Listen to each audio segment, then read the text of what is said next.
เมื่อสูงค่าวันเมื่อในวันที่6เดือนที่7ปี2524ค่านางแสงก่อเดียวลิกอันค่านางแสงก่อเก็บหอมตอมแต้มไว้มีหัวข้อจื่อว่าหอเจ้าฟ้าปางร้องในเสมาลูอ่านปันคาออหอเจ้าฟ้าปางร้องมีอยู่ที่เมืองไต้ปอดจานเจตอนตนตีสายคือเจ้าฟ้าปางร้องไลมีมา16ปานเป็นหอเจ้าฟ้าไต้อุเปิงพองงามาปาน10ปานเจ้าฟ้าอันอยู่ในหางหอเจ้าลื่นสุด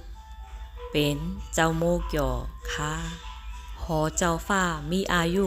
ปาก20ปีปลายแคบหางเจ้าฟ้าเจ้านางเจ้ายิงเจ้าจายเจออันยำอุเปิงพองงำเว้งปางลองมาปียาวข้าวหึงย่าเมื่อเหลียวเต้หอเจ้าฟ้าไล่ลูกกลปังกว่าเมื่อวันที่2เดือน5ปี2516ฝนตกลมแห้งพัดแห้งแลไล่กลปังกว่าหรือแค่พังหอเจ้าฟ้าเจ้าฟ้าเจ้านาง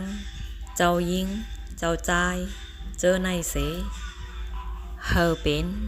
เงาหักสักเสไตยามีหางมีหออุปเปิงพองงำมาปาน10ปานปูนเมื่อนาก็เฮอไลเป็นตีหมายตองขุมกุดเขาเจ้าอันมีกึกเวียงปางลองอยู่ย่าเมื่อเหลียวในคายาว